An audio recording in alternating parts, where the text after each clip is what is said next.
Nigeria's second quarter GDP grows by 3.19% in real terms.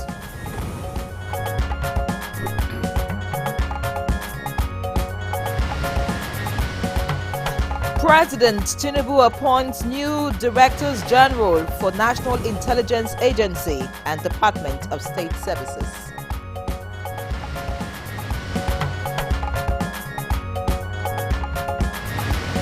Ahead of birth registration commemorative lunch, First Lady Nta Tinubu meets National Population Commission and UNICEF. Full force drive of birth registration to give our children, Nigerian children, first foundational identity.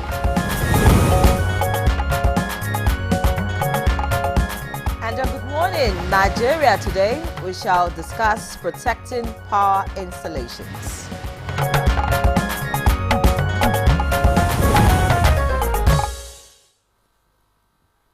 All right, vandalism of power installations in Nigeria has become a significant challenge confronting the country's power sector, with regular reports of attacks on transmission lines, substations, and generating stations. Very true, Victor. And one question that keeps coming to mind is why people vandalize power installations, leading to power outages, equipment damage, and of course, economic losses. Well, it beats me hollow. The northern parts of the country have been worst hit, with hotspots in other regions like the Niger Delta.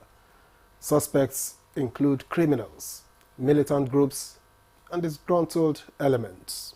Now, there have been efforts to address vandalism, including surveillance, patrols, and collaboration between security agencies and power companies. Local communities have been engaged to prevent vandalism and report suspicious activities. Well, government initiatives like the Power Sector Recovery Program are some of the attempts to address vandalism and improve power infrastructure. Nigeria also collaborates with international partners to share best practices in infrastructure protection. Now, addressing vandalism of power installations requires a multifaceted approach involving security, community engagement, and of course, economic development strategies. And from the frequent attacks on transmission lines to the sabotage of generating stations, Nigeria's power infrastructure is under siege. As the country struggles to meet its energy demands, the protection of power installations has become a matter of national security. So what are the causes of these attacks, you want to ask?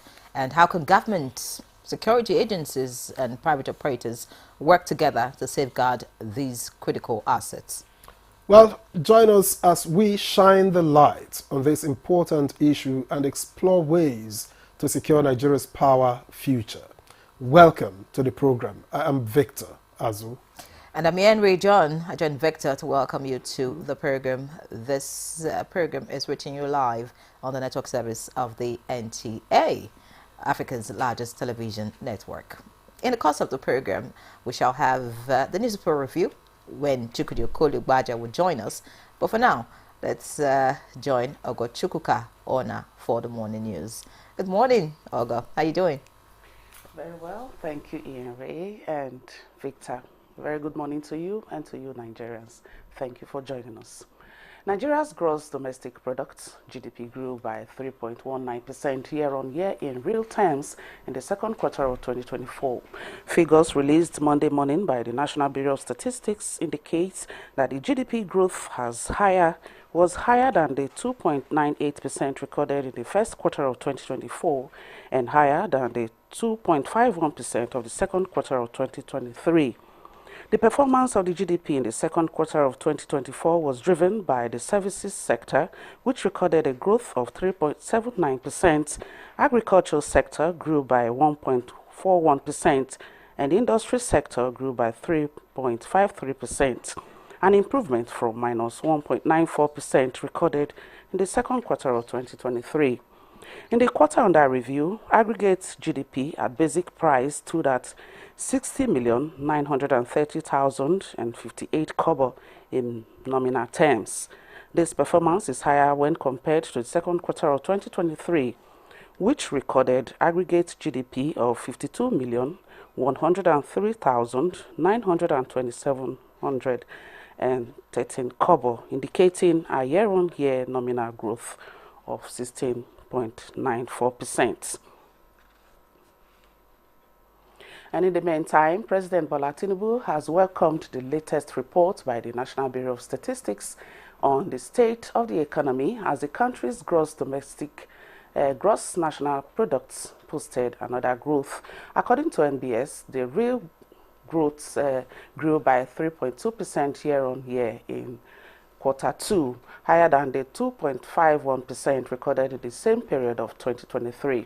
A statement by the Presidential Advisor on Information and Strategy, Bayo Onanuga, indicates that after another report on declining food and headline inflation, this latest report affirms that the economy is on the right trajectory and is indeed on the path of recovery.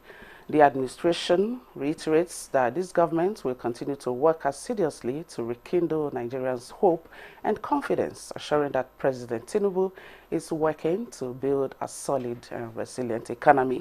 The advisor added that President Tinubu urges Nigerians to retain their faith in the government and not allow themselves to be swayed by naysayers' intent in aborting and undermine the current reforms for their selfish ends. Now, a partnership between Renewed Hope Initiative and National Population Commission and United Nations Children's Fund, UNICEF, is underway to further ramp up birth registration in the country with a commemorative launch of 2024 Civil Registration and Vital Statistics Day. NPC Chairman Nasiru Issa Kwara, who disclosed this after leading development partners to the office of Nigeria's First Lady Oluremi Tinubu, says the commemorative event scheduled for August 29, 2024 will mark a major leap in the government's efforts to offer Nigerian children their first foundational identity. This drive. We had a chat with her, and it was a very, very fruitful discussion. The Office of the First Lady, through the Renewed Hope Initiative, is a platform that we are now using to make sure to accelerate birth registration in all parts of the Federation. President Bola Tinubu has approved the appointment of new Directors General of the National Intelligence Agency and the Department of State Services, DSS. Ambassador Mohammed is the new Director General of the NIA, while Adiola Oluwatosin Ajayi is the new Director of the DSS. Ambassador Mohammed has had an illustrious career in the Foreign Service since joining the NIA in 1995. He has served in various roles, culminating in his promotion to the rank of Director and his subsequent appointment as the head of the Nigerian mission to Libya. The 1990 graduate of the Bayero University, Kano, had served in North Korea, Pakistan, Sudan, and at the State House, Abuja. The new DSS Director General, Adiola Ajayi, rose through the ranks to attain his current post of Assistant Director General of the service. He had at various times served as State Director in Bauchi, Enugu, Bayelsa, Rivers, and Kogi. The new appointments follow the resignation of the previous NIA and DSS chiefs.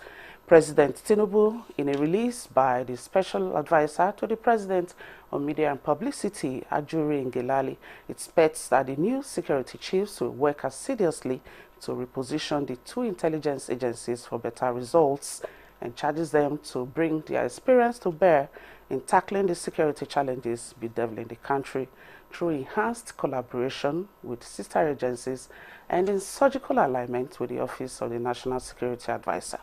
The President thanks the outgoing directors of the two pivotal intelligence agencies for their services to the nation while wishing them success in their future endeavors. And with a target to achieving 6,000 megawatts of electricity supply this year, the federal government says all challenges are being addressed for its power plants across the country to generate at full installed capacity.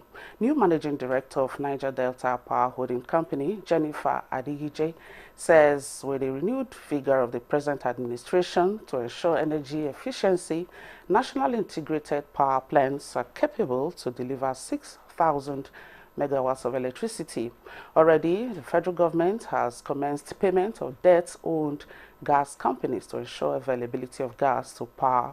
The new managing director, who assumes office, is optimistic that the current improvement in power supply will be sustained.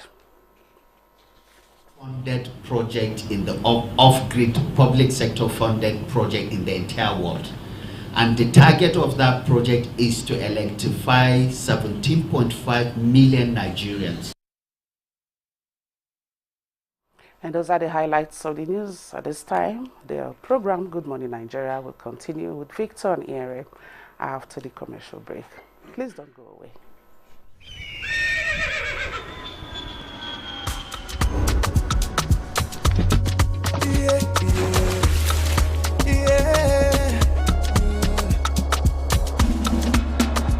From the Atlantic across the savannah to the Sahara, we rise, the land of the free, we know they tire. We dream great, our spirit is undying. Resilient, rooted like palm tree, we sway in color, we turn dark into light, we make solutions, we ignite passion, yeah. International is unique, we are more than the solution. We are Nigeria, we are Nigeria, strength in unity, we know they carry light. We are Nigeria, together live the dream of a land with great destiny. We are Nigeria. I am the real Nigerian. Brought to you by the National Orientation Agency, NOA. When you hear about the domestic FGN US dollar bond, do you think of a win-win investment or an opportunity to be a part of the nation's development? I see them all. The domestic FGN US dollar bond is low risk, higher returns, and secure. Invest with a minimum of $10,000. Download the form from www.dmo.gov.ng.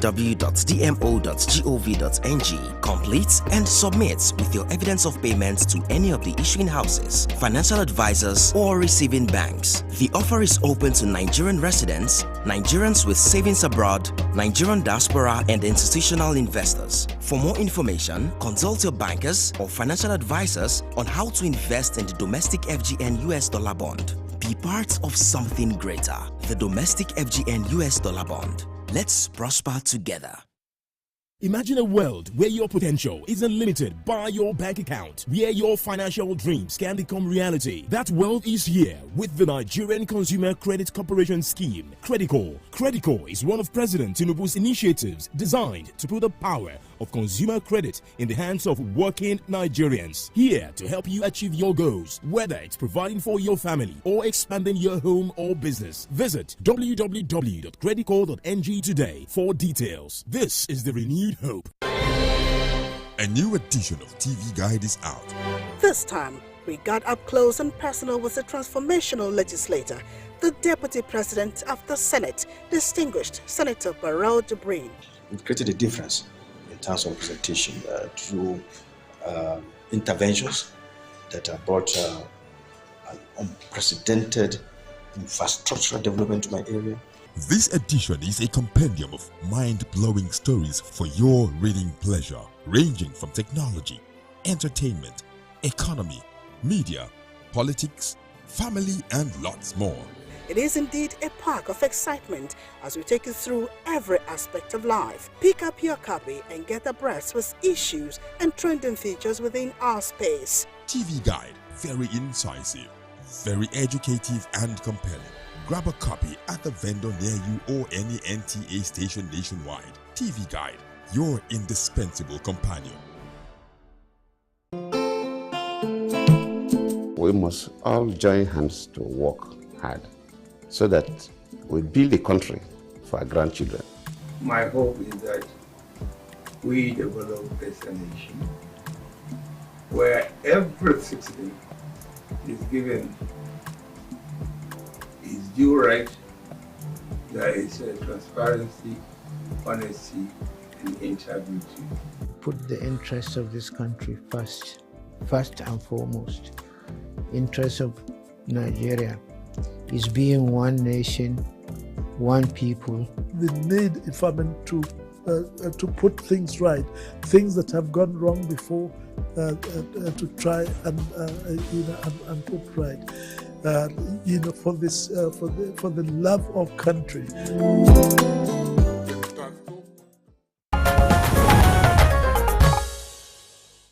All right, thanks for staying with us on Good Morning Nigeria. To begin our, did I say, newspaper review? Well, let's go on this quick break and return to Chukwudi Okolubaja.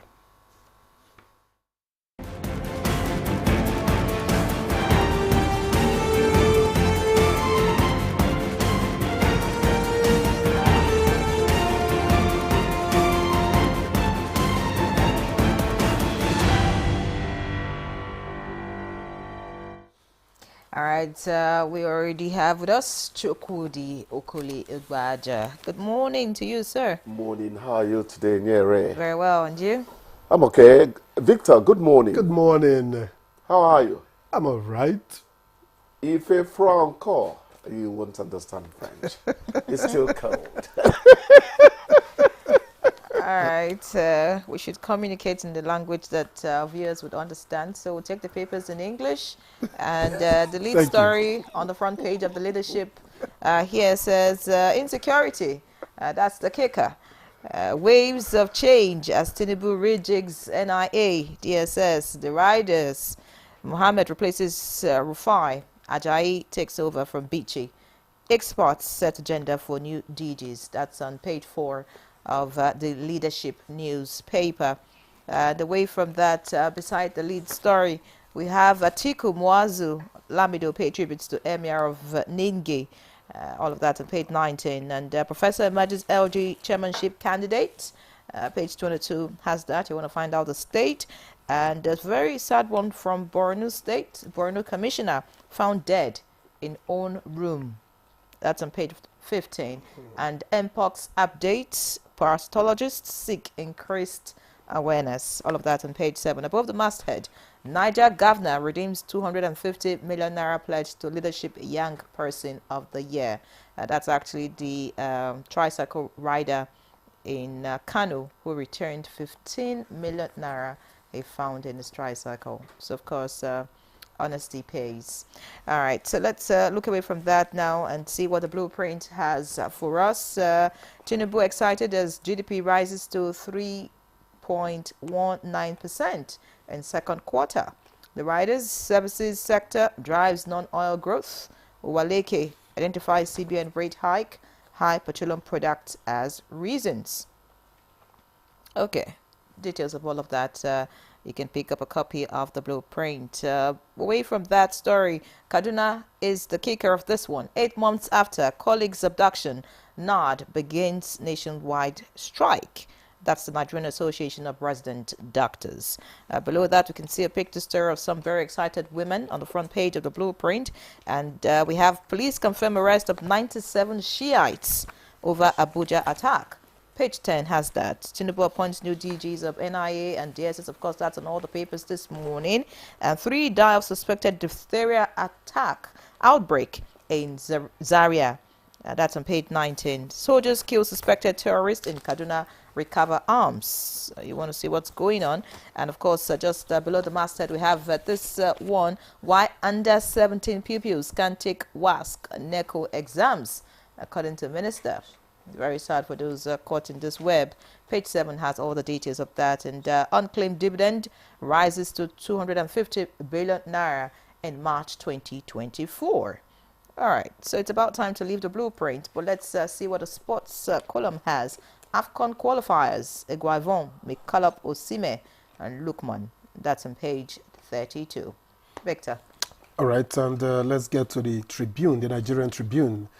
Above that masthead, we have Appeal Court reaffirms Igodalo as Edo PDP governorship candidate, says delegates lack locus to challenge primaries. That story is on page 16. And beside it, Tinubu removes Bichi, appoints Ajayi as new DSS DG, names Ambassador Mohammed NIA head. That story is on page 2. And the major story here reads, The Patriots steps up move for new Nigeria constitution, sets up 17-man advocacy committee, killer heads team. To begin consultations with NAS members, other stakeholders, Anyonko speaks on Yugoslavia, Czechoslovakia, Sudan, and Canada. Reiterates why now is best time to have new constitution. That whole story is on page 15. And then on the left strip of the front page here, resident doctors begin 7-day strike, page 4. Police arrest 11 as masked men in NDLEA, I beg your pardon, military uniform, hijack multi-million naira tramadol in Lagos, page 3. Residents of Plateau, Zamfara, Niger mining communities live in fear over constant bandits attacks, page 27. And Amotekun has come to stay in Ondo. That's according to Ayedatiwa in that strip below the nameplate. And finally, Nigeria's GDP grows by 3.19% amidst oil production drop in Q2 24. That's according to the NBS. I think we can head to Chukwudi now.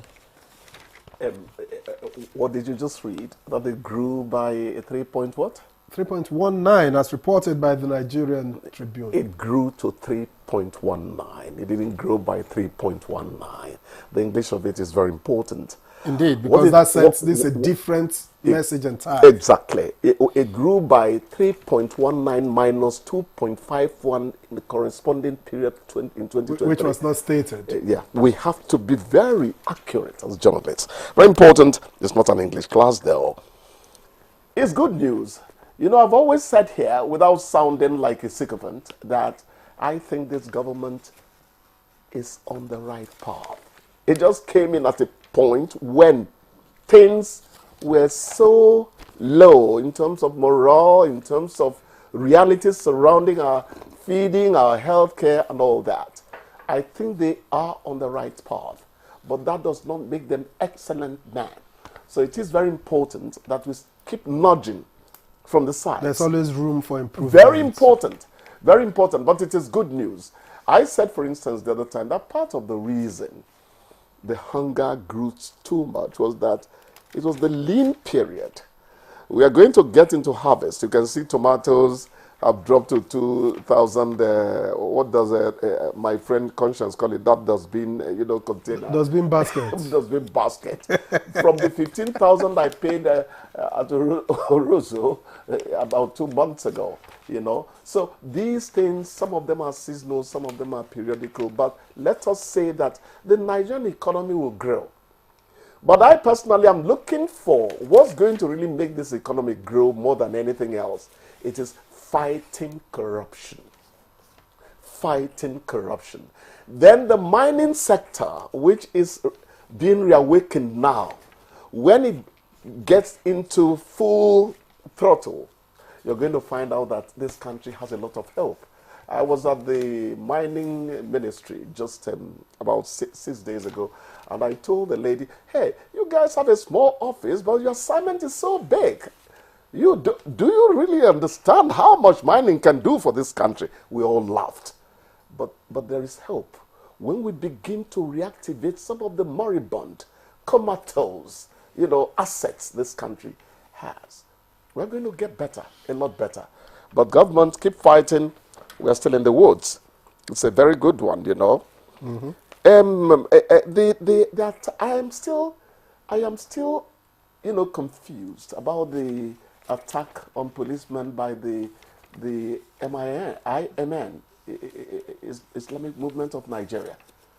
Nobody has contradicted the police over it was unprovoked. So what is the agenda?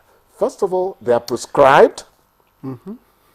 Secondly, we are saying that the possession is illegal. Of course, that draws from the prescription and all that. But what is the agenda in fighting the police? I don't understand it. I think the security forces have to move into this and investigate properly so that we can nip things in the bud. Very important. Indeed. The shake-up, shake-up, I say that when some people have, got to the end of their tether, when you tether a goat to a place by a rope, it can't go beyond where the rope can extend to because it's around its neck. I think that the people who have left the DSS and the NIA have served their term. When I see a journalist say people are sacked and all that, I say, hey, you're being extravagant with words. But the NIA DG did say he resigned. Oh, well, yes. You can't resign if your tenure has come to an end. It's okay. Fine. The NIA DG, At least on that front. He didn't have to tell us he resigned. Well, it was probed. When you leave, he was asked by journalists. When you leave quietly. When you begin to tell us that you resigned, because journalists are wont to seeing the cup as half full of water rather than half empty of water rather than half full, they begin to suspect that something must have happened from behind the scenes. I remember the person posing the question, my colleague Musba, was saying that it's unusual for people to, resign Musba, from that's office. our quintessential reporter. Yes, wonderful. And he asked him that question, why are you resigning? That this is not usual. And he said, well, he didn't quite give any, but he said so it was, you have to put it in context. I wasn't there, but I knew how journalists would think about it, So let them go home and look after their environment, their community. Of course, it does not mean that their service to humanity has ended by their leaving those posts. The new people, please bring more vigor into those very sensitive positions because Nigerians are looking up to you. Let them really, go at it hammers and tongs. It's very important. Nigeria needs people to really get her out of the woods. And resident doctors begin 7-day strike. Well, they say it's a warning strike. But you have to look at what the grievance is. A colleague abducted about 8 months ago. Yes. What did 8 months? Actually, Dr. Ganiyat Kupola. Yes. 8 months. That's a long time. It's a long time. People can't say they didn't engage. It's a long for time. 8 months. Are we sure the person is still alive? Very important. And it's female. That's why female. I quickly cut myself short there. We must make sure that our sister returns. I always go to sister, brother, and all that because if you begin to see the humanity in people, we'll begin to understand why it is important. We all think into the same basket, The actual Indian doctors held a very big one. Similar reasons. The person was not just killed. She was violated. And, and murdered. Some people, you don't know how they... How did we say it in primary school? Nyere? No, you were not in primary school with me. Medulla oblongata. You don't know how the medulla oblongata works. Each time you wanted to write a love letter in those days, you didn't put that there. How would you bamboozle the lady you were actually? so that she crumbles. All right, we're about to go. We hope that Dr. Kukola Ganiyat, returns home just so the doctors can go back to work.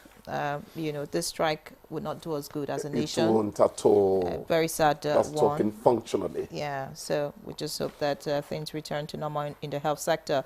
But, let's talk about this report about the fact that children under 17. I'm just wondering, what will be your take? Those who are caught in this web, those who are 15, 16 and cannot write. You heard my take about a month ago. And we almost got into, fisticuffs. I said, check what happens in the UK. Check what happens in the US. People are not rushed into the university at 16. I said it. the cognitive abilities of a child are considered not to have developed so well enough. That's why they say don't put him in school till 6 years. Now from the creche, 4 years, they're in primary school and all that. I think it is good. But they don't quite explain the psychological and sociological reasons behind this. For instance, if your child gets into the university at 18, that child would have matured a bit in terms of thinking for self, that cult members are not going to easily recruit him or her. My 3 children went to the university when they had advanced a bit, and they came back intact to me. You understand? Let's not make it a personal thing. So that's my take on it, my dear. Agreed, but if we check security system in the school and of course do the needful, maybe the cult groups will reduce. But that's not even the issue now. The question is those who are not yet 18 and maybe are in SS3 now, what happens to them? They wait. When they get sit at home and do nothing? If they refuse to wait earlier, they go there and wait. It won't kill That's them. the only way. That's the only way to stop this rush. But Nyere, I would have loved a situation where these things are said early enough so that you don't leave people in the lurch. So that we transition. Exactly. Planning matters, Don't worry, there are a lot of people to fill up this. If you are worried about the spaces, it's not about the spaces. It's about what these children could get involved with in the process of waiting. Exactly. We Do you just understand? have to, And then the fact that like you've mentioned, sometimes it is the school system. So if maybe we can get it right, such that private schools are responsible for this problem. I agree with you if we get it right, that's okay. You must be 4, you must be 5 before you get into and kindergarten, and then you get to primary 6, and then you finish SS3. You do 6 years. I mean, you can't have anybody less than 18. As at when I wrote JAMB, the rule hasn't changed. 16, am I right? 16. But people rush up people at 14 because laws are not implemented in Nigeria. I'm saying that it is the school system which is also regulated, of course, by the Ministry of Education. If you know that you'll be bad at some point, then you will do the time at the way you should do it. So what do you say about schools that don't have primary 5 or primary 6, for example? They should have it. That's what I'm saying, that you enforce some of these things. You should have enforce, early introduction, it becomes a national policy. Exactly. And we all tag along. So there's no way you'll be less than 18 by the time you finish your secondary school. I understand your argument. Anyways, let's take a break. My producer is on us. We'll take a break. When we come back, we'll get into the conversation. Stay with us. The federal government of Nigeria warns vandals of national assets, electricity transmission towers, cables and other facilities to desist from this act of sabotage. Vandalism is a serious crime punishable under the law. Vandalizing electrical equipments will affect millions of Nigerians, including your loved ones. Remember that national assets belong to all of us, hence the need to protect them. Report all cases of suspicious movement around electrical facilities to security agencies. When you see something, say something. This message is from the Federal Ministry of Information and National Orientation in collaboration with the National Counter-Terrorism Center, NCTC, Office of the National Security Advisor. Did you know that President Bola Tinubu has approved the suspension of import duties and tariffs on rice, maize and other essential food items for the next 5 months? The President has also approved the suspension of import duties on pharmaceutical raw materials and equipment. This will help bring down the prices of food and drugs across the country. All hands are on deck to ensure that things get better for all Nigerians. This is the renewed hope.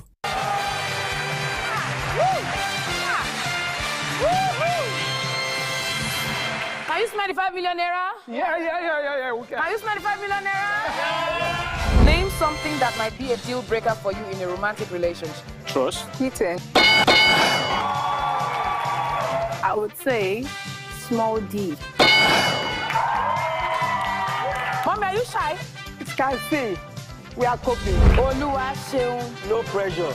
Pressure to what? No pressure. 2 strikes. No pressure. Name a way most people get over their ex. Crying. Something says.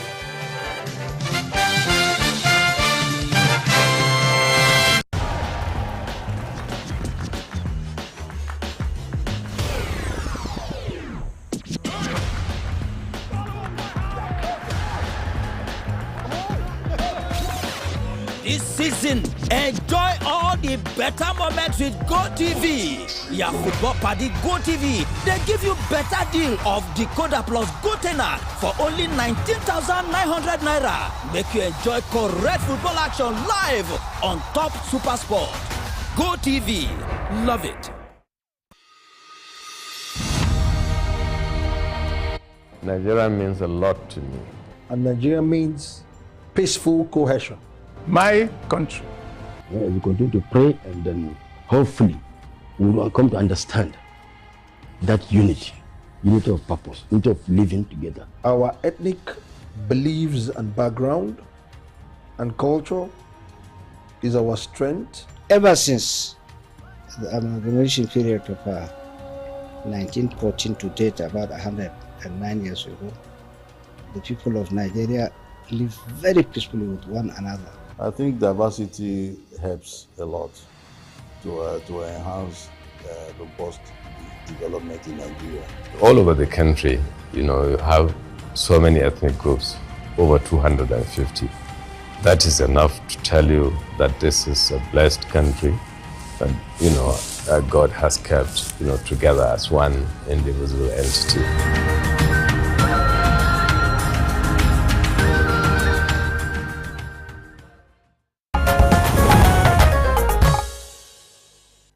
It's still Good Morning Nigeria, live on the network service of the NTA. And to start our conversation with borders on protecting power installations, let's take a look at this background report put together by our correspondent Ibrahim Dan Hamidou.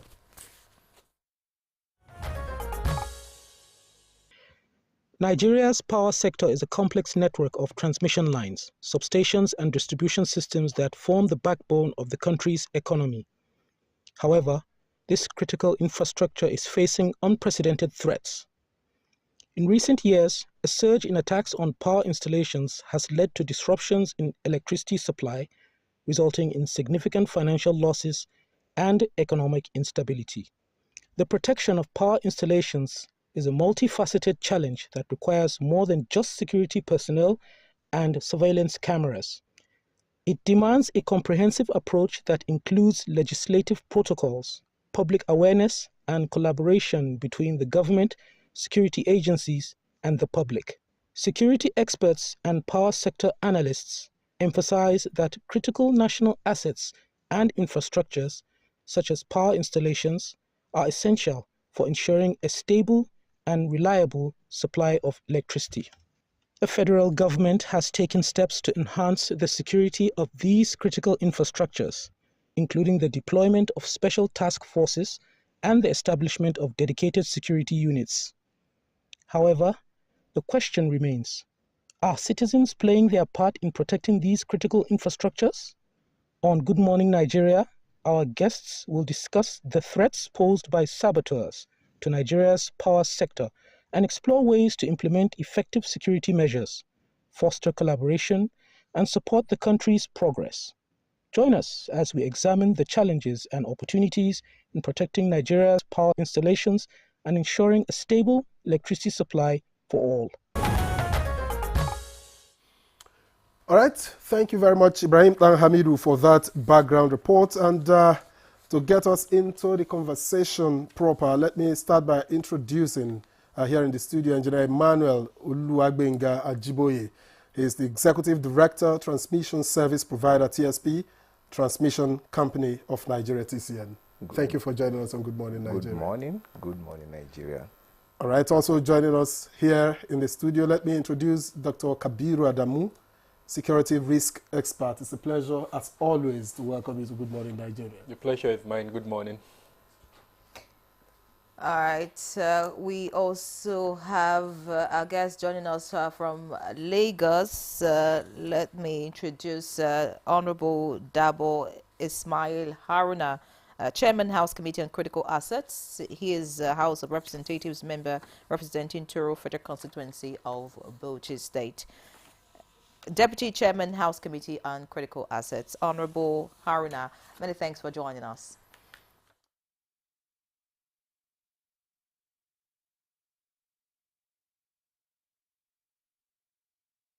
And good morning.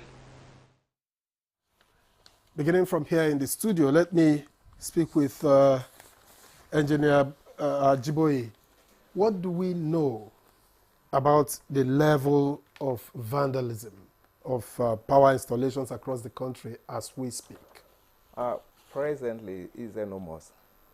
From the beginning of this year to today, we have recorded over about 20 attacks, leading to destruction of over 40 towers, both of 132 and 132 and 330 kV lines.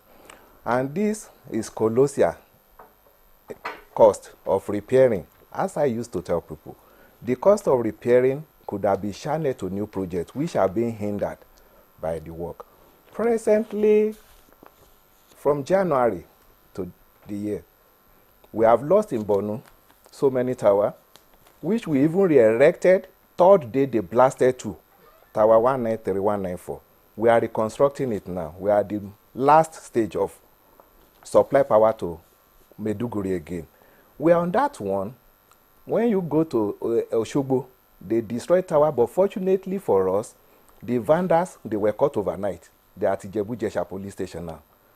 When you go to Yenagua also, they brought down about 3 towers, vandalism. We were still battling with that. 3 days later, on 18th, they brought down 13 numbers. So these are so enormous, and it's a source of drain to the organization. We are losing so much money. When we talk about the cost of repairing, the cost of rehabilitation, that's another one. The cost for the people living around that area, the industry, the people using electricity for production is more enormous than us. This throws people into joblessness, and they cause a lot of insecurity again, because when people are idle, they go for another thing. So it's so enormous on the Nigerian resources as a whole, and it is a dangerous trend we are moving on, because it keeps on increasing every day.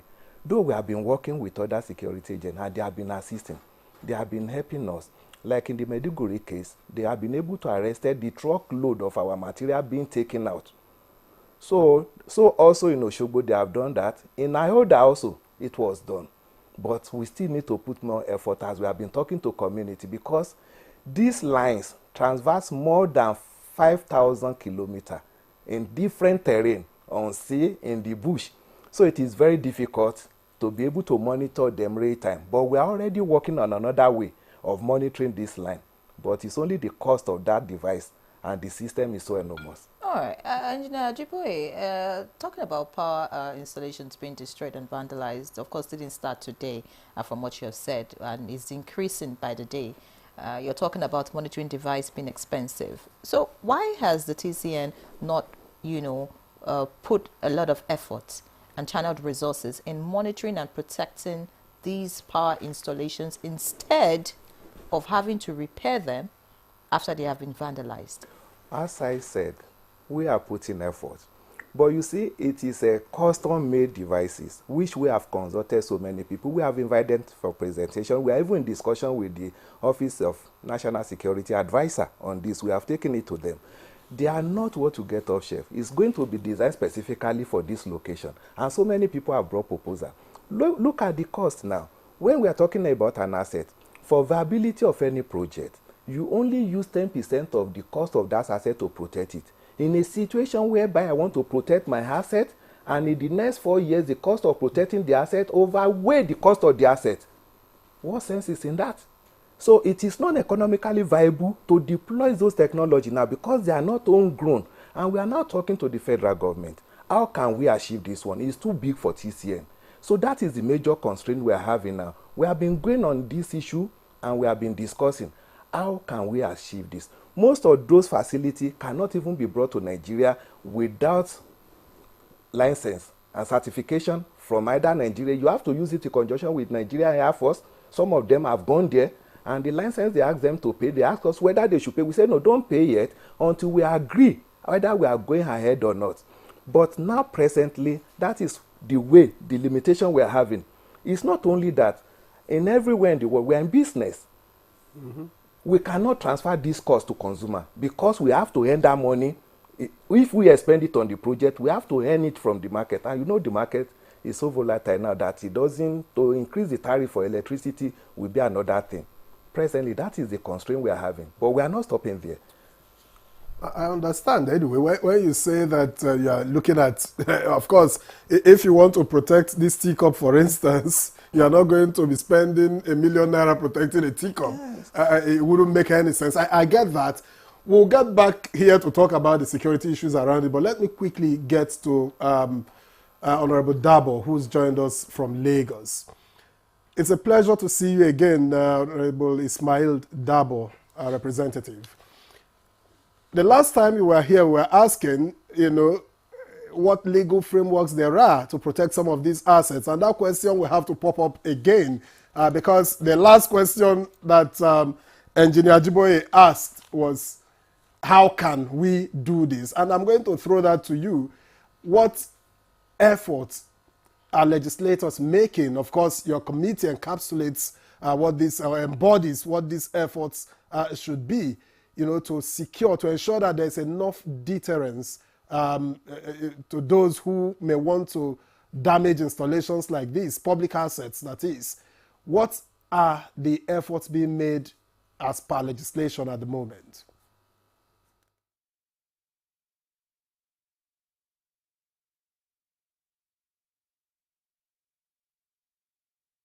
Well, we in the National Assembly, as usual, were worried on issues that has to do with public interests, most especially public assets.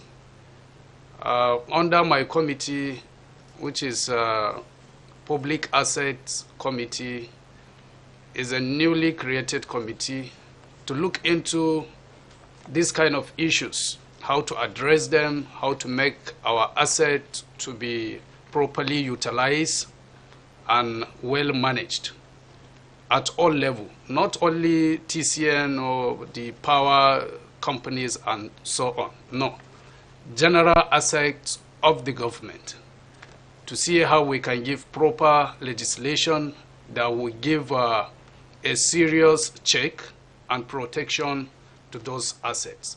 So for TCN, power assets across the country is a serious matter to us because of the economic connection. If you don't have power, it's actually a big problem to so many sectors of the economy. Production sector, the small business operators, and so on.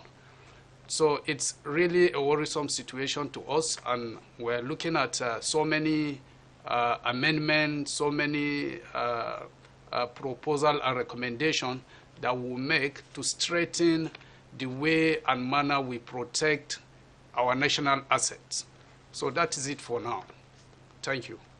Haruna, thank you for your opening comment there. We'll get back to you. I'd like to find out from Dr. Kabiru Adamu what he thinks about all of this, because a lot of people have said, power installations cannot be vandalized by ordinary Nigerians, considering what is involved. Even the normal transformer by the junction of your street, nobody dares, get close, except those who understand how it functions and all of that can vandalize or, if you like, destroy them. So could you tell us, from your own reading of the situation and reports about power installations and destruction and vandalization, who and what do you think is responsible, for this act? Thank you. I think I would like to start by saying that the entire sector has what I would describe as valuable assets. Now, they are valuable because their market value is high. So that means the average criminal is interested in getting his hands on those assets. The second element is the criticality of those assets. In all ramifications, if you define critical national assets, power infrastructure will come into those critical national assets. So that means anyone who wants to sabotage the country would look at power infrastructure too as a possible target. So without going deeper into the issues, there are I would say, two major threat elements that we've identified so far that have been responsible for the vandalization of this power infrastructure.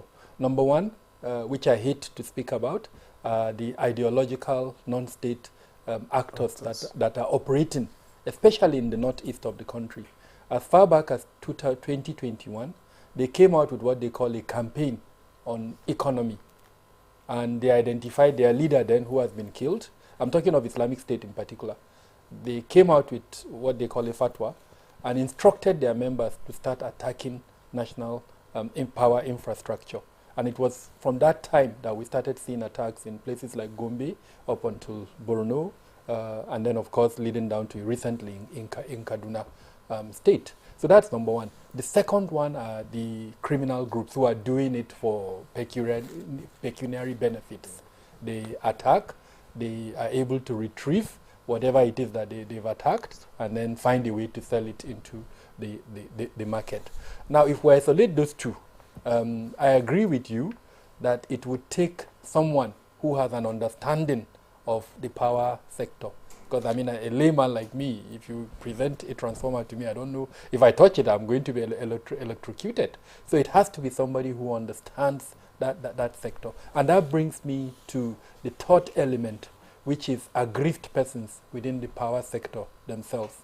Unfortunately, over time, because of the way the power sector has been handled, I would say with all sense of responsibility, that there are a significant number of persons within the sector that feel aggrieved for one reason or the other from the various transitions that has occurred within the sector up until today. And so you have insiders who, for one reason or the other, may collaborate with the first two elements that I've mentioned. They may not be doing it on their own willingly, but because of that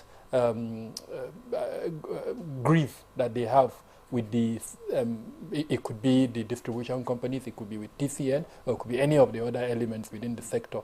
They are able to collaborate with these two. And so what we've seen over time is that the sector has been in a constant attack from one element or the other. And that is where we are today. But in all of this, I think the major gap, and I was really hoping that we would hear from especially the Nigeria Security and Civil Defense Corps that has the mandate for the protection of critical infrastructure. The major gap that I see is the market. Because no matter how these things are stolen, if you separate that first group who are doing it just to destroy, their interest is not to sell. They want to sabotage. And so they go after, they attack, they don't care, they just destroy it. Once you isolate that group, all the other ones, the intent is to sell. So if you're able to identify the market and prevent access to that market, or in better terms, regulate the market so that anyone coming in, either to buy or to sell, is regulated, then you would reduce the incentive for the person to buy. And I think that is one major area that we have failed in terms of regulating that market to the point where we know what goes in and what comes out. Not just the local market, but the international market, especially for countries around Nigeria, where, of course, because of the porosity of our borders, it's very possible when you steal from here, you can just take it across the border. And it's a two-way thing. Steal from there, bring in here. So I think that is one of the major gaps that, over time, based on the studies that I've done, I wish, hopefully, maybe in the course of the conversation, if we can get somebody from, say, TCN or even the Office of the National Security Advisor to shed more light on why that ability to regulate the market up to a point where it will be very difficult. Because if you incentivize that, then it makes it, I mean, why you wouldn't want to steal if you are not going to be able to sell. Exactly. So anyway, these are some of the issues that we'll respond to. We are going to get your wish about now, because I understand that the Zoom guest is ready and available to us. And let me quickly introduce from Lagos, Dr. Benito Eze, MNI, who is ACG, Assistant Controller General, Critical National Assets and Infrastructure, Nigeria Security and Civil Defense Corps, NSCDC. It's at the national headquarters. It's a pleasure to welcome you, sir. Good morning. Yes. If you had been listening in, and I think you have, Dr. Kabir Adamu was just saying it would be good to hear from the NSCDC to know what is going wrong. The last time we were talking about, oil installations. Today we are talking power installations. All of these critical national assets are within the purview of the NSCDC to protect. So why does it seem like we have the NSCDC, but these assets are not being protected? Thank you, and good morning, viewers, once again. Nigerian Security and Civil Defense Corps, being the lead agency in the protection of critical national and infrastructure, saddled with that responsibility, power installation and power facilities is one of them. We, as an agency, have been collaborating with other security agencies to ensure that these infrastructures are protected. Though you will understand with me that criminals always find a way to carry on with this activity. But on our own, with our state commands spread across the 36 states in Nigeria, including the FCT, have been leveraging on our personnel and equipment that we have to ensure that this is effectively protected. We have also recently come up with the National Protection Policy Strategy document on the protection of critical national assets and infrastructure. The approach we are is to incorporate both the community and everyone, because the protection of these national assets is the business of everybody. There is nothing we can achieve meaningfully in the progress of the country. Recently, Mr. President, the Commander-in-Chief, had the document, and I believe that put it into function long way to provide solution to this of a power sector. Also, about 2 weeks ago, we in collaboration with the corporation, our Honorable De Bayo Adelabu, to profile strategies for effective protection of these power installations. I know by the special grace of God, we are going to put that behind. Thank you. You know, this issue is not really about prayers. It's about doing the needful to deal with this power, issue. Like Engineer Ajiboye earlier said, this is costing us a lot, and of course affecting, the power sector in general. But I'd like to find out from you in reaction to what Dr. Adamu said about the market, that the market is viable, and that is why people will continue to steal and sell. So what is the TCN doing in that regard? Okay, thank you very much once again. Actually, when this thing was sitting up in the beginning of the year, we wrote to all the security agencies, including the civil defense. So a meeting was called by the Office of the National Security Advisor. All of us were brought together.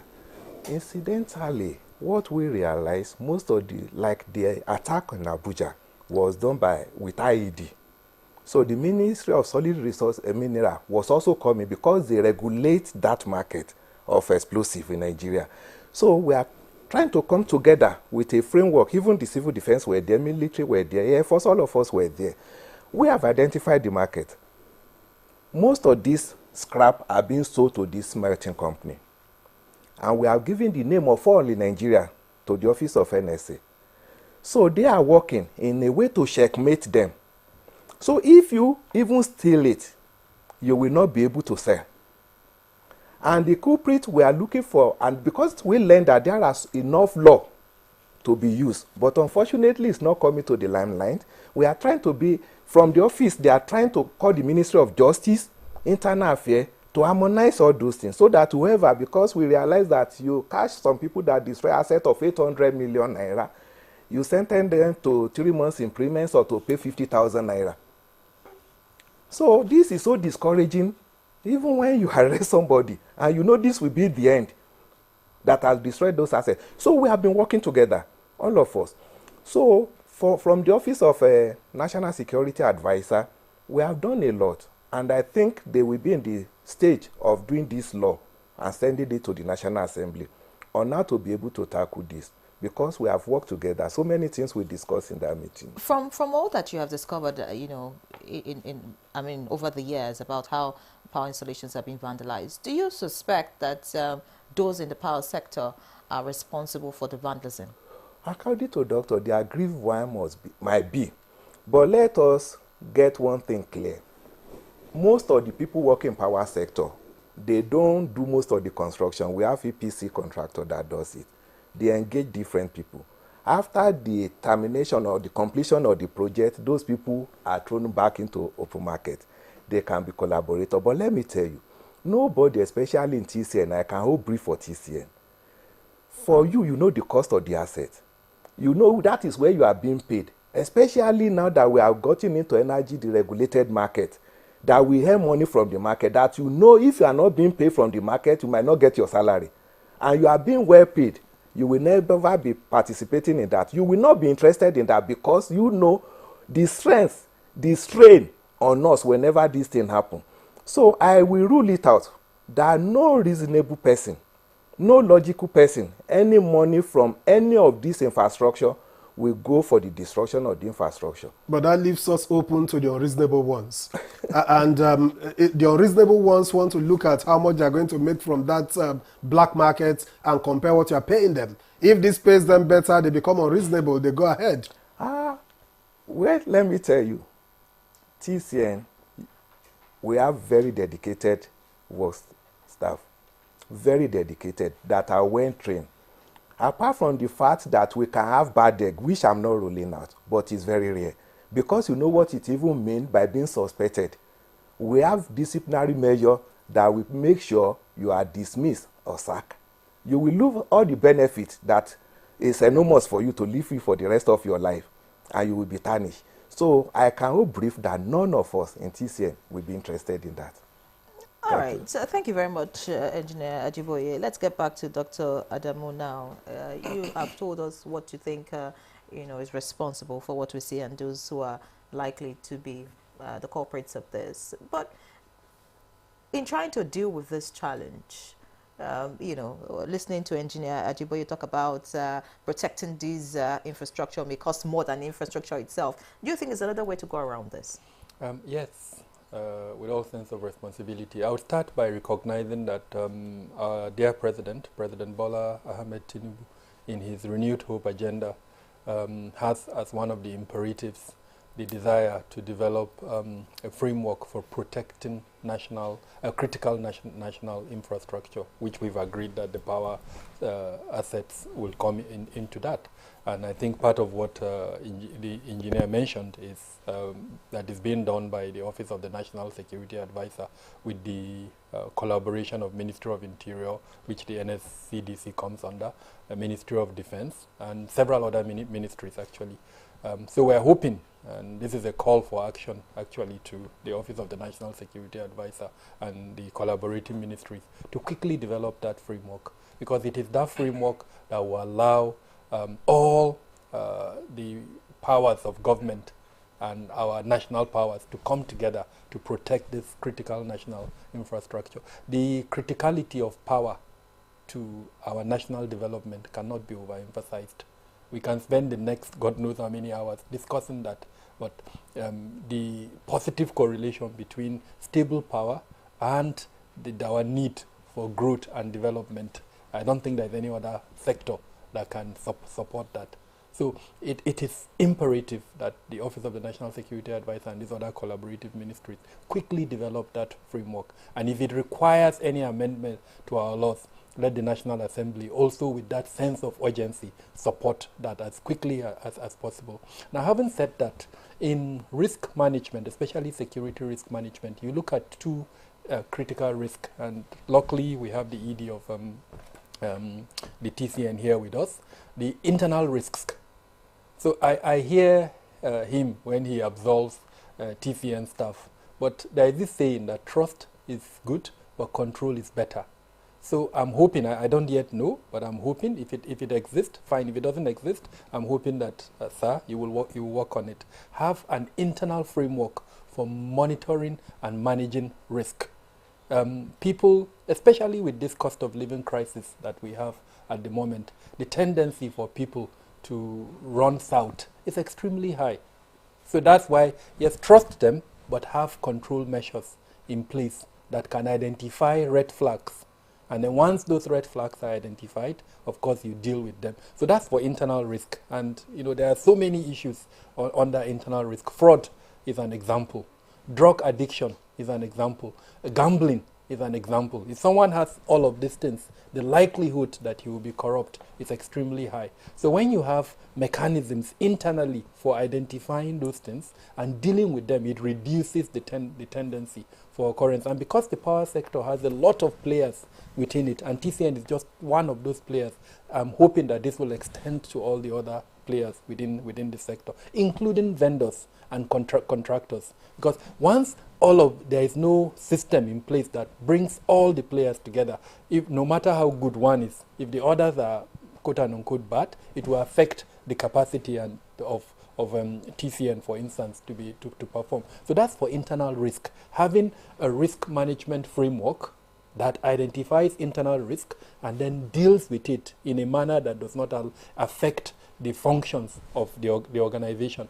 Now there are external risks, and we've discussed some of them. As an example, all the threat elements that we identified earlier on, TCN does not have the capacity to deal with those threat elements. If it's IS or ISWAP, as an example, TCN cannot deal with that.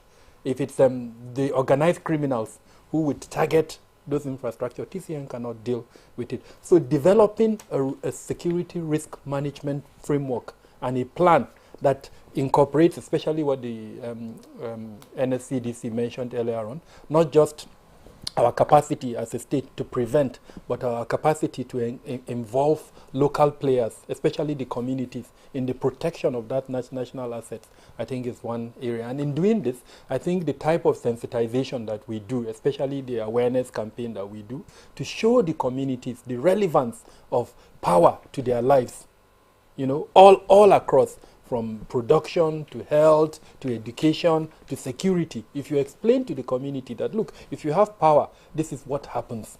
However, if you don't have power, this is what happens. A lot of communities realize this, but a lot, again, don't realize it. So running a campaign that allows the community to understand that so that they are incorporated into that protection system, I think would help us. So in summary, what I'm trying to say is managing the internal risk, just like I've talked about, and then also managing those external risks. TCN can do a lot in managing its internal risk, but in the external risk, it needs the support of our security agencies. All right. Thank you very much, Dr. Kabir Adam. Let's get back quickly to Lagos, where Honorable Ismail Dabo has joined us from.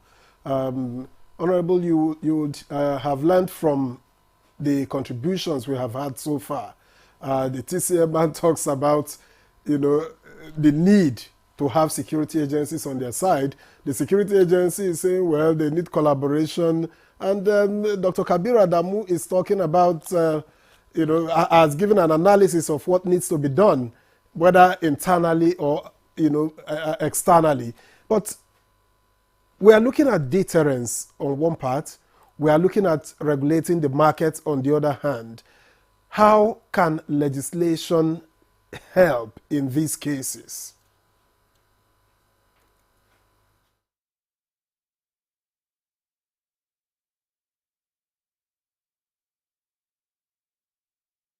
I think having a collaboration with the security agencies, the local community and TCN is not enough.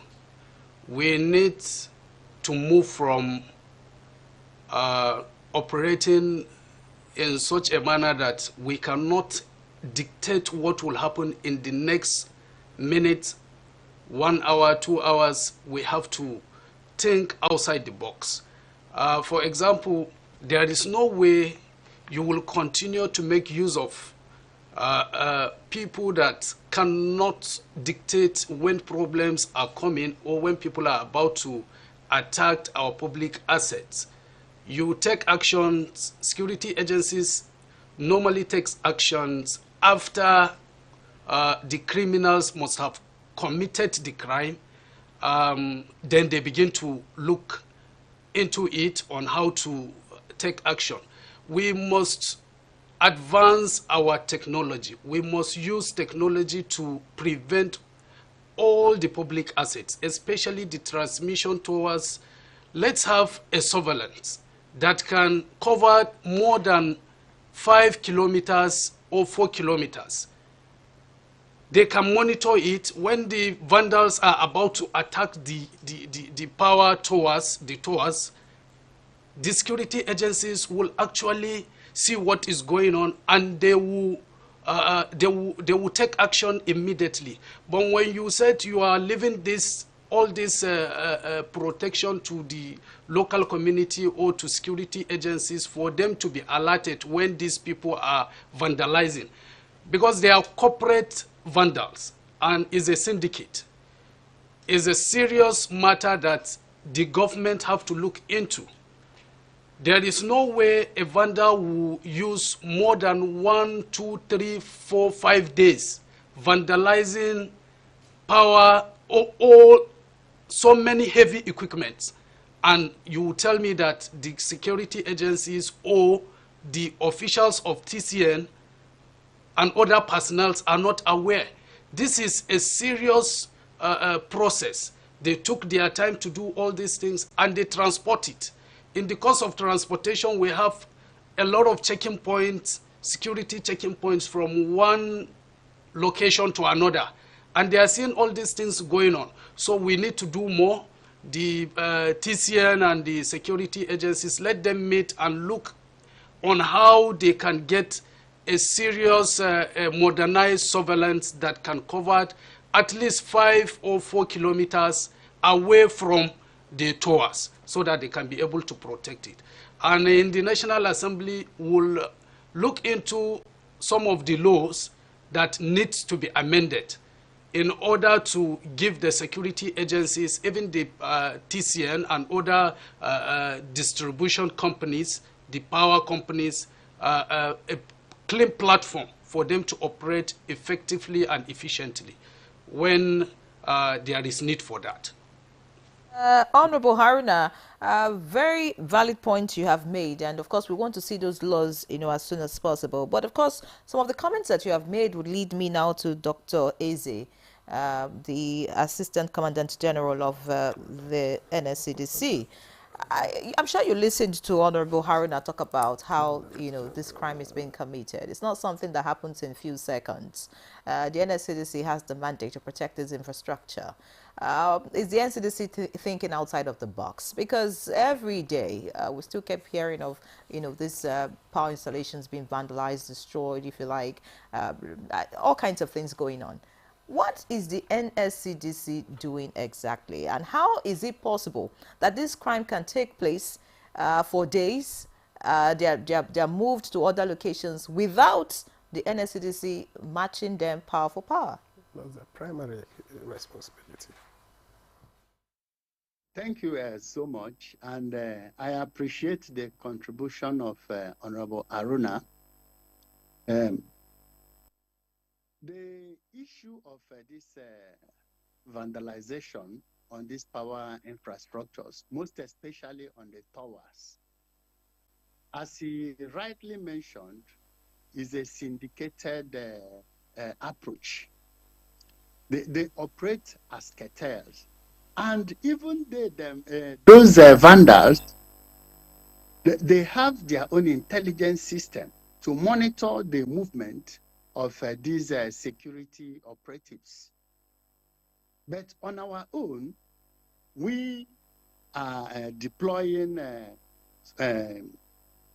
some technology towards protecting these infrastructures by way of surveillance and installation of some digital equipments to give us real time.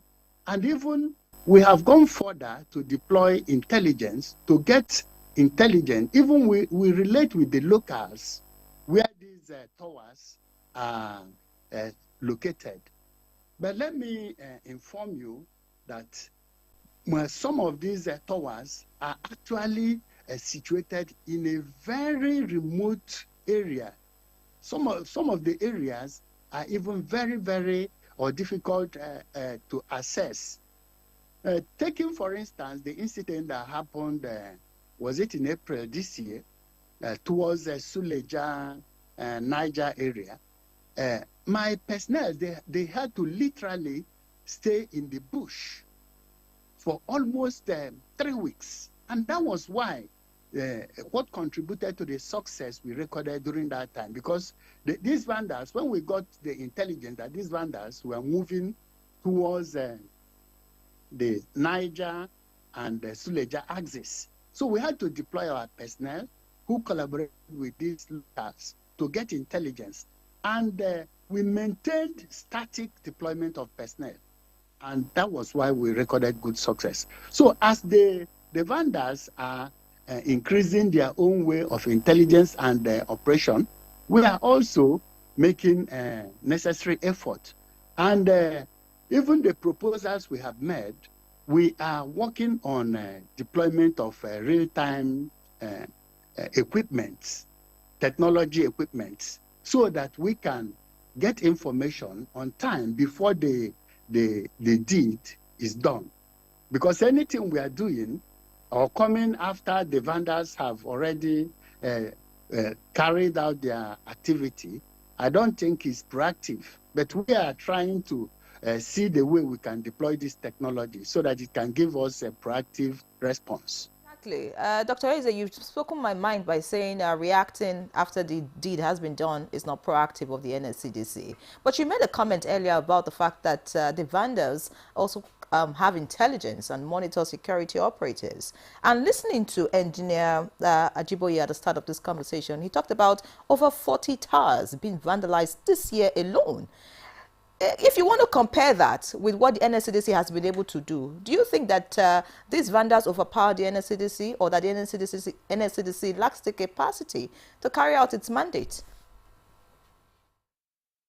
NSCDC does not lack any capacity to protect this infrastructure. Just as I earlier on mentioned, I mentioned that the aspect of protecting these infrastructures has to do a lot with collaboration, intelligence, synergy, and getting proactive information to act. So we need to leverage both on the communities where these towers are located, but the aspect of them operating 24 hours, 48 hours, if you pin down any particular location, you will find out that that particular tower maybe is located in a very inaccessible remote area. But we are, every day as the trend of this vandalism goes by, we are also doing our own best to ensure that we are able to get something reasonable so as to protect these infrastructures. Which you have mentioned, Dr. Eze, what other challenges is the NSCDC facing in dealing with this problem? Challenges we are facing, like the deployment of this technology. The technology is very, very expensive. So we need support so that we can deploy the technologies that are suitable to give us real-time response. And also the barrier in synergy and collaboration, if all of us can come together with NSCDC being leading and also providing enabling platform, just as my brother had mentioned, I think we will put this behind. Every day, the vandals keep on increasing their strength, keep on increasing their strategies, but we have to be ahead of them so as to avert whatever damage they want to put on the infrastructures. Right, Dr. Benito Eze, thank you very much. I was just going to say that, you know, if you say that the vandals are thinking all the time, then I want to ask, is the NSCDC not supposed to, you know, outthink them, outwit them, so that before they even take a step, you have taken two. You're always ahead of them. But I thank you very much for your contributions. We understand that you have to be somewhere else about this time. We thank you for making our time to join us on this conversation. We wish you a very great day ahead. Thank you so much. And I believe that we are going to surmount their effort with all of us putting our hands on the table. We are going to overcome their challenges. Thank you so much. Let's get back here in the studio. Let me get to Engineer Jiboye quickly. Now, he talked about needing support, that they don't have what it takes in real terms to be able to, you know, do the job that they have been assigned to do. And I'm wondering, is the TCN, you know, doing something for the NSCDC, knowing that this is their primary responsibility, even if it's as corporate social responsibility towards them? Yeah. Thank you very much. The typical case he mentioned on Suleja, precisely Tower T70 was brought down. And we got intelligence that they will attack further. We quickly relayed to them, and they mobilized. They actually worked with us. They stayed there for over 21 days. Because of the movement of those bandits around that place. We provided what they require, movement, mobility. We provided it during that period. And we are still working together. Technology? No, not technology. I say mobility. Yeah, I'm asking now. A step further. No, when you are talking of technology, I've told you initially about the deployment of drone, which we have been considering, and in discussion with ONSA, they are also involved. Air Force is involved. Defense headquarters are also involved in that thing. So most of the time when we're talking about enlightenment, you know, we have this program, even it's on NTA, where we try to sensitize every community. We have this vote we have set aside to go around. Because you see, as he have said, we pass through a lot of difficult terrain. We use Land Rover, off-road vehicle to go and check those lines from time to time to know their condition and when they are fault. So what we are doing is this. We identify those community. We buy small phone for them. We go there to greet the elders, the chief. They called us. When they see people in that area that are unknown to them, they call us because we have warned them. These people are dangerous. They are always armed. Please pretend as if you don't see them. Call so that we can quickly alert the police or civil defense. And they have been helpful. They have been moving, they move. Like some of the people caught, it's the community that will call us. We will now call the police or call the civil defense together. They will quickly move and they do arrest people. So you're saying that the communities cooperate with And they are TCN? cooperating. Most of them are cooperating because we reach out to them. We have this community meeting. We normally do sensitization. When you go to a location, you call all, like a local government, you gather all the chiefs. We write letter to them. We call them. We hire a hall. We educate them. We do projection. We show them the problem. And they have been so helpful.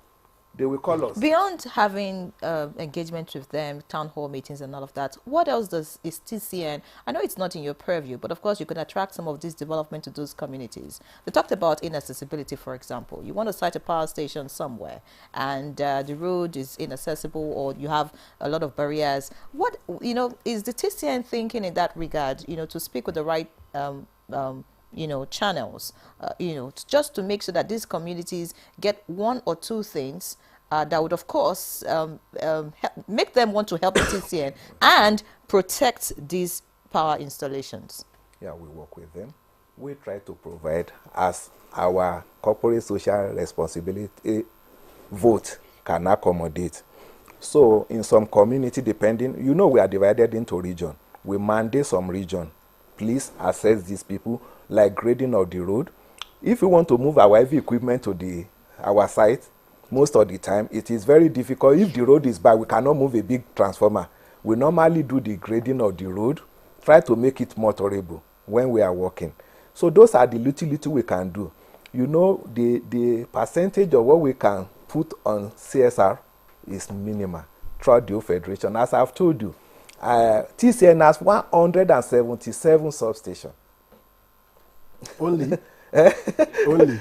When I'm talking of substation, where we control the power individually in some location, but the towers are scattered all over, in the sense that we have them at the range, until 30, we have them at the range of between 400 and 450 meters. Just imagine that round. So for us to be able to do something for them, it is a bit difficult. Because in some area, let me tell you the truth, they are so hostile to us. Why? They say this tower is passing through their community, they don't have light. We are not the one giving light in that. We are bulk supplier. It is the responsibility of the distribution company to provide light. We only go and pacify in those areas and try to educate them to bear. Then we now collaborate with our disco partner. Please, is there anything you can do in this direction to give these people? Because they are agitating. They are not allowing us to. Because if we don't wield this power to you, you cannot distribute. They sometimes listen to us. If the place is viable, they work on it and work together to achieve results. These are the way we have been managing ourselves. Let me put it that way.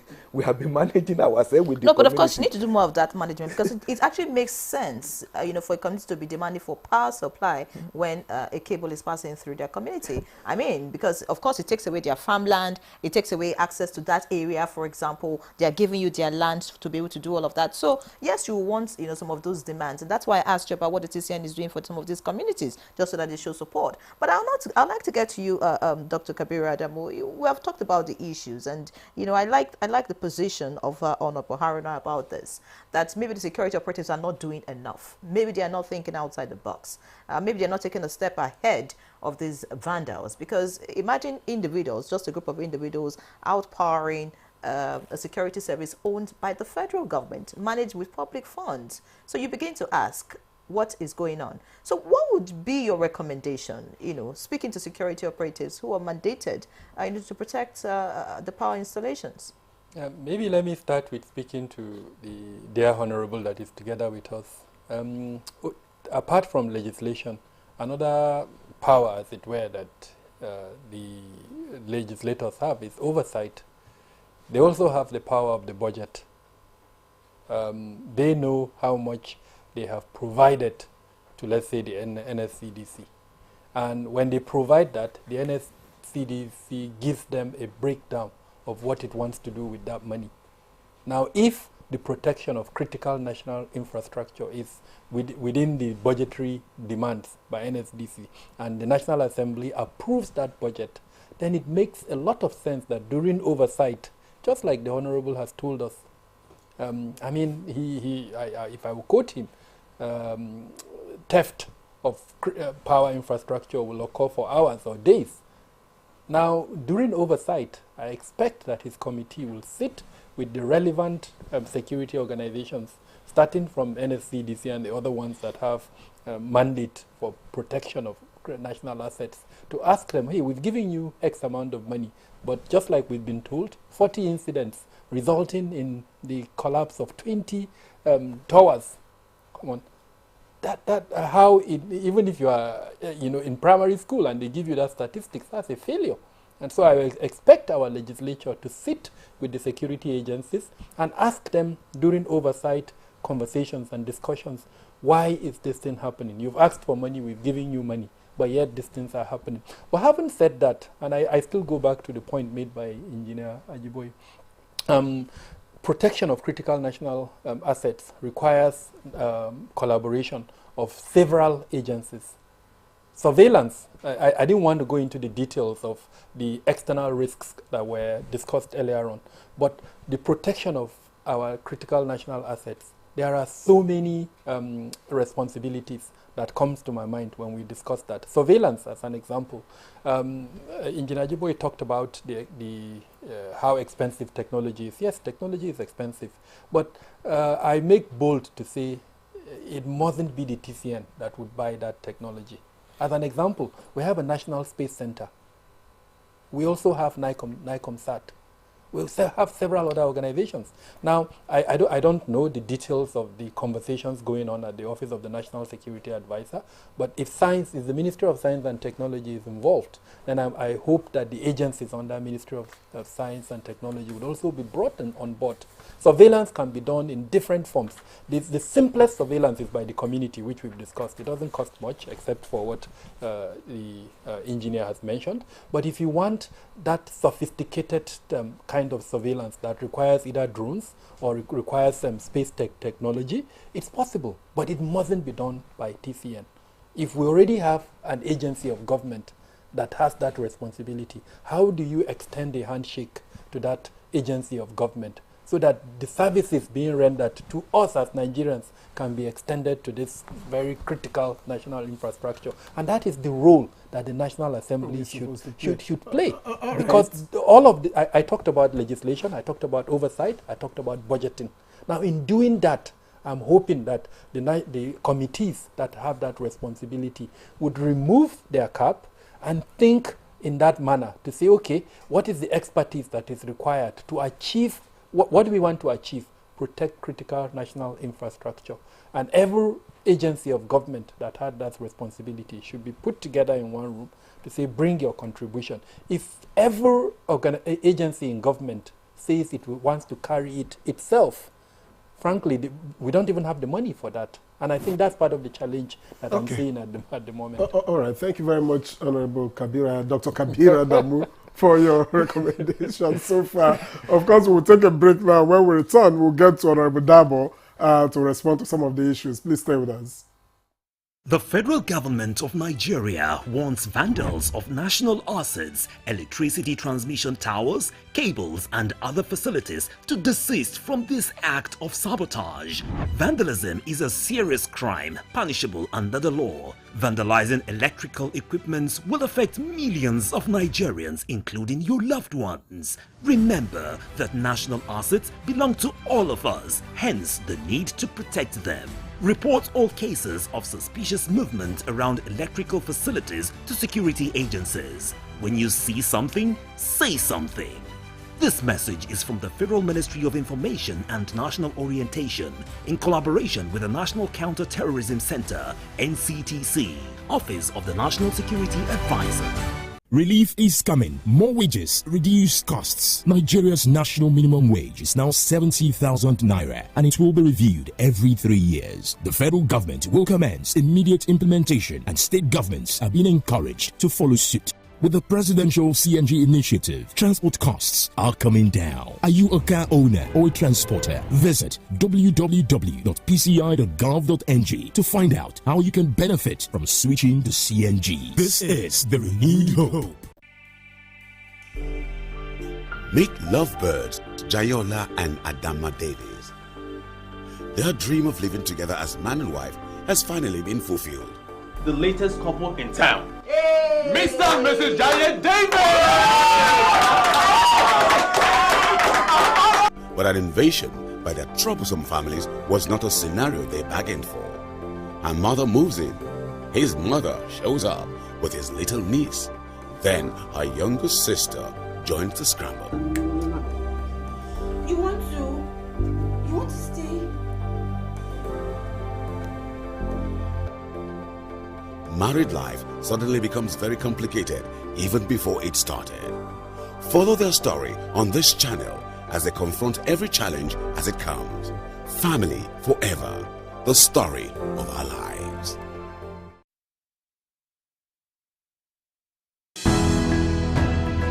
The counsel of our fathers. I will urge and advise our younger generation to use talent and brain to sort out problems, not arms. Nigerian youths Let's build our nation together.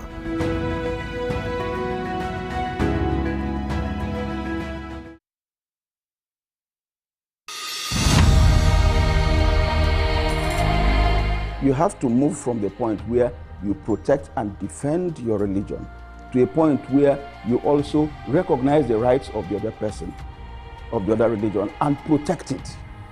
So if I am protecting my own territory and my own people and trying to emphasize their rights and protect their rights, I should also be thinking about how to protect the rights of the others.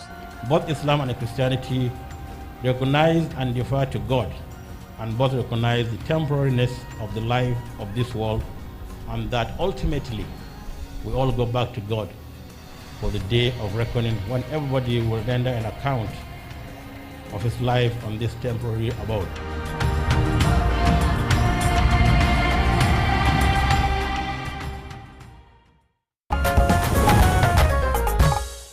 All right, thank you for staying with us on Good Morning Nigeria. And as we go into the last lap of this conversation on protecting power installations, let me get back to Honorable Ismail Haruna Dabo, who joins us from Lagos.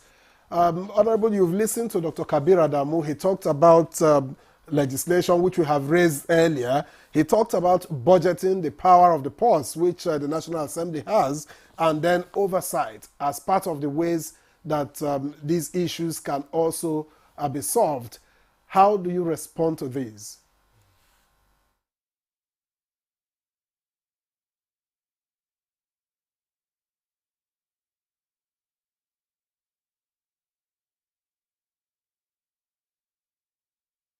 Thank you.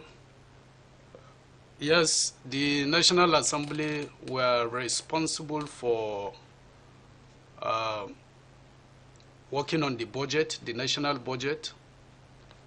After the budget, we go on oversight to check what we have done, what we have passed as an act. Then as well, if our laws required amendment, we do that as well. When it comes to issue of national assets, it's beyond making budget oversight and amendments to our bills or to our laws. It goes down to those people that are responsible, in making sure that our public assets are protected, our public assets are kept in a manner that nobody can have access to them. If that has been done, or if the security agencies will ensure that that has been done, then I don't think we'll be discussing about regular destruction of public assets. For the civil defense, I'm sorry to say this, to be honest, they are not doing enough. It appears that the responsibility given to them to protect critical public assets is a serious task that needs to be reviewed. The government need to review the responsibility given to them. Bring in more experts into the protection of public assets. We can not continue to be operating in an analog manner. We have to upgrade. If you look at developed countries, they don't discuss how to talk to local communities to give you information before you protect critical national assets. You have to begin to lobby or to bribe people for them to give you information. What if the criminals are doing better than you by giving them what you don't give them? It is out of context for us to be thinking in that direction. Let's look at what other developed countries are doing. You must deploy the necessary equipment, surveillance, and so many other technology for you to be able to protect these assets. And these assets are what billions of dollars, some of them, millions of dollars. So it is a serious situation that we have to look into. And we in the National Assembly, under my committee, we're going to definitely create or move on the floor that will have to invite those critical agencies that are responsible in coordinating, managing, and overseeing our critical assets in this country to discuss with them. And where necessary to sanction them, we're going to do it. Where necessary, we'll give recommendation to the executive for either change of the heads. We're going to do that because we just have to do it. Let me take you down to Abuja now, what we are facing in the capital city. It is so embarrassing that the whole of our street lights, the whole of the street lights in Abuja that is being powered now is being converted to solar-powered street light as against international standard. This is the only city we have. If you drive around the city now, you see street lights are being converted to solar. And these solar street lights, their life cycle is, some of them is just 8 months. Some of them is 1 year, some of them is 2 years highest. Then you have to replace them again. And if you look at our budget for 2024, provision for solar street lights alone is running into billions of naira. It is unacceptable. And all goes, this goes down to the inability of the power sector for them to be able to protect the critical infrastructure, for them to be able to give what Nigerians are expecting from them. So a lot of things going wrong, a lot of things. Then the issue of the amendment to our laws. Yes, it is very critical. We're going to look into that in collaboration with the critical stakeholders so that we'll have the best laws that will appear to protect our national assets. And that is it for now. Thank you. All right, Honorable Aruna, I'm very excited that some of these comments are coming directly from you, you know, about the things that are going wrong. And, you know, in some quarters, it has been discussed that the reason the power sector may not be allowed to thrive is because certain people in power are benefiting from, you know, if you like, the ineffectiveness of, you know, the power sector in general. But, you know, thank you so much for your comments. Let's get back to Engineer Ajiboye. This looks like a chain. It's not just about the vandals themselves who go to vandalize these towers. It looks like they are being propelled from certain quarters. You know, I mean, the example of the solar-powered, you know, street lights, for example, is one. Some people talk about those who import generators, who are in the business of importing generators. And, of course, they don't want us to have steady power supply because they'll run out of business. And we know these people are not just the average Nigerian on the street. These are a top ruling class, if you like, political class doing this. But away from all of that, let's look at the group of people who would vandalize these towers, not because they want to sell or make gains. How far or how much do you enlighten or educate communities that host such infrastructure? Because we know that illiteracy could be a problem. There are some people who think that there are health implications of these kinds of things in their environment, and you know, in the bid to protect themselves or and their people, they say, well, let's take it down so that you know, we're safe. But tell us about how safe these installations are around these communities where people reside, and how far you go about enlightenment and education. Thank you very much once again. The risk of tower line is minimal. That is why we say there should be healthy right-of way. The meaning is this: for a 330 kV, because of the electromagnetic waves during transportation of energy, if you get close to it, you will be hearing discharge. So based on that, the standard everywhere on 330 should be 50 meters away. After that, nothing. You are safe, completely safe. Though you can walk close to it, but what we discourage is from you living perpetually with it. So when we talk about 50 meters right of way, from the center of that tower, the big one, that is 330, you should have 25 meters this way, 25 meters this way. After that, you are safe. No problem. Even if the line snap, which is very rare, it can drop. We have instances. We have enough protection to take it out immediately. You will just hear only a bam sound, it will go off. Unless we want to try reclosure, because we have instances that the vandals go there to cause that. And we have been able to catch by trial reclosure, what we call trial reclosure. When they get close to the proximity of the line and we do reclosure, they either get electrocuted or get injured. We deter them by that. Apart from that, there is no danger for transmission line. More than you should respect the right of way. On 132 is 25 kilometers, 12.5 on each side of it. So we don't have any problem. That is why during the construction of the line, compensation is paid to move people away to save distance, which we do. And we try to enlighten them in our jingle that please don't stay right under the line. Move away from it because of the danger inherent in the electromagnetic waves of perpetual living with it. And the second one is not common but can happen. The line can snap and drop. And if it drop, you will be electrocuted. But if it drop and reach the head, that is the ground, it will trip immediately. Even if we still touch it, it will trip, but it would have killed the person. Those are the danger involved.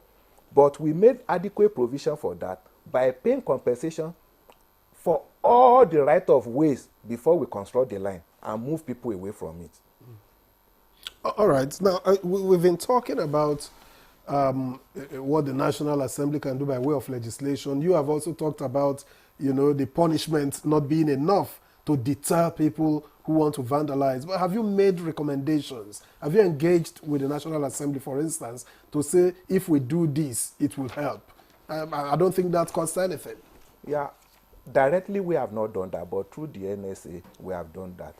And they are working on the legislation, as I told you, in the last meeting we had. Madam, I forgot to point out about some people benefiting from it. We quite agree, because I think there is, let me put it, gang up attempt either to bring the government in bad light, because I see no reason. Because community used to call us. Let me tell you, because we engage this community, I think we have instances that our staff have been detained on the line because they didn't go with branded vehicle that they used to see. We had problem with some of our vehicles. They have to go with other vehicle. They have to keep them there and call the most senior person till we went there to rescue them. So they do call our attention to this. But in some area, let me tell you another bad development in Benin area. They go there in the night with vehicle, but people will not be able to come out with generator. They are not ready to steal. It's not stealing. They cut the tower. I can show you picture. They will cut it with chainsaw, about 3 or 4 points. It has 4 footing. They will cut 3.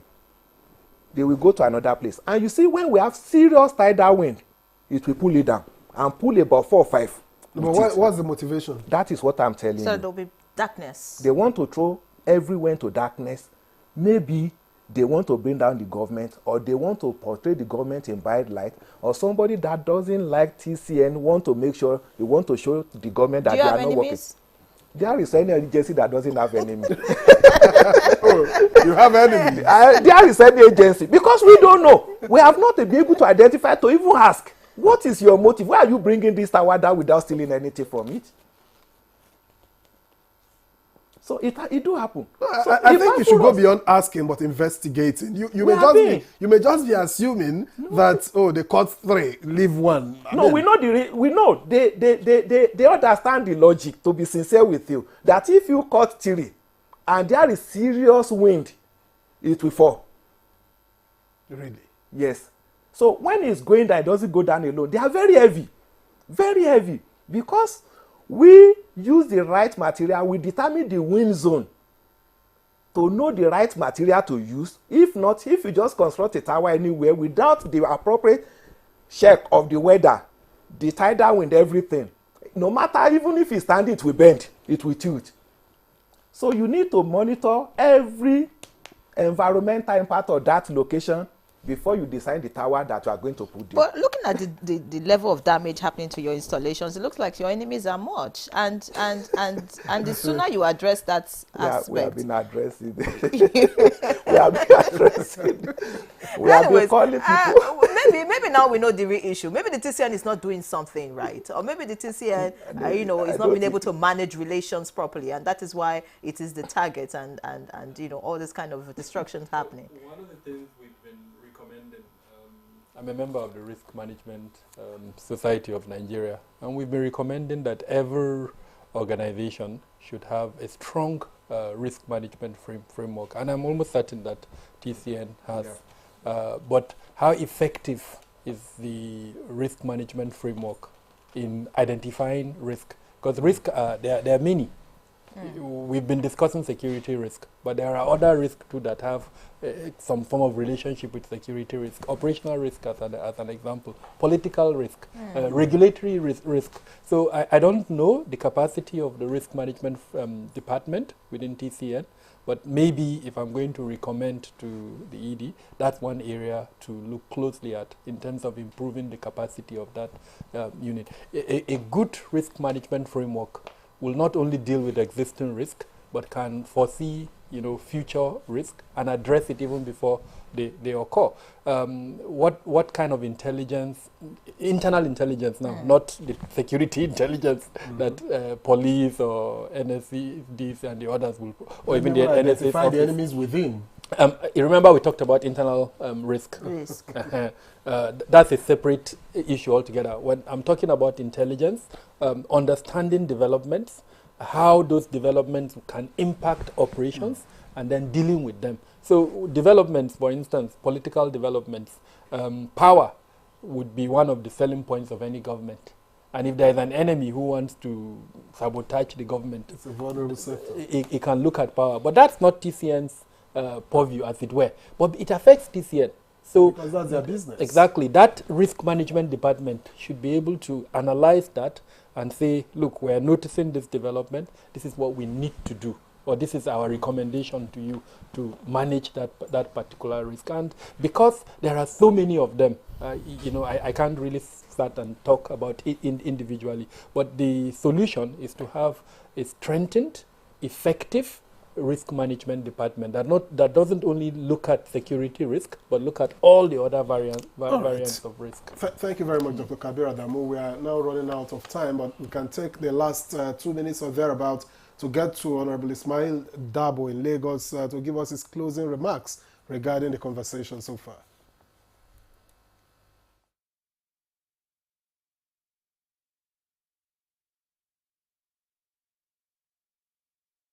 Please, Honorable Dabo, we have just about 2 minutes or so. My final take on the issue is for the critical players to reunite and do the needful. The TCN, they have a lot to do in terms of protecting the towers.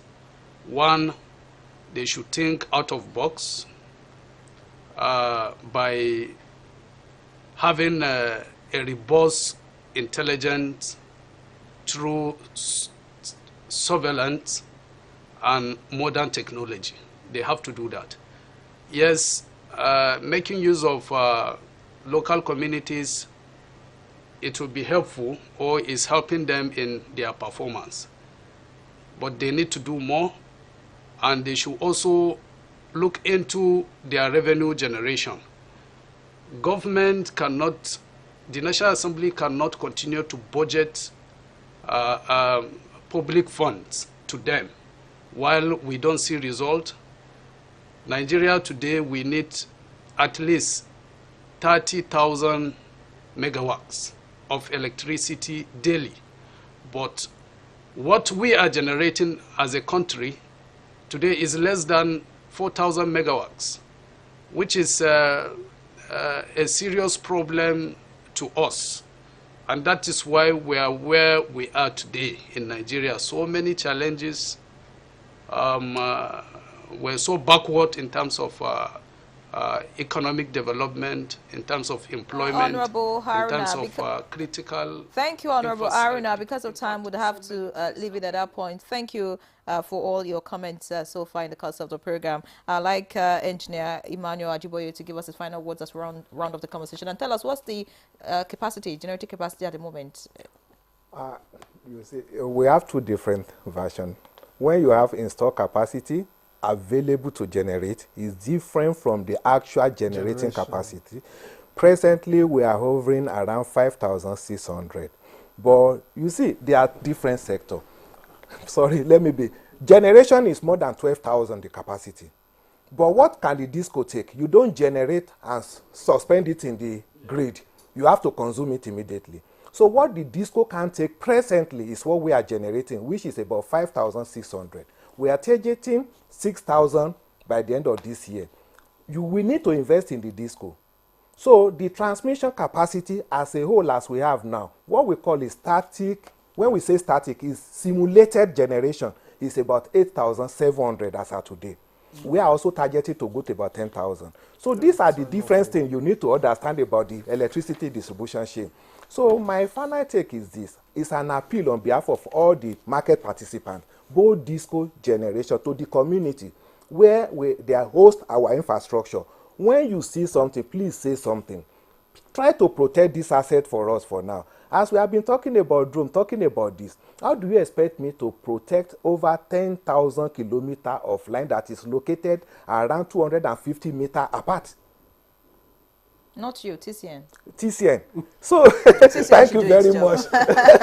All right, thank you very much, Engineer Emmanuel Oluwagbenga Ajiboye, Executive Director, Transmission Service Provider, Transmission Company of Nigeria. It was a pleasure to have you on the program. Thank you, madam. And we hope that you deal with some of your enemies and take charge of your territory.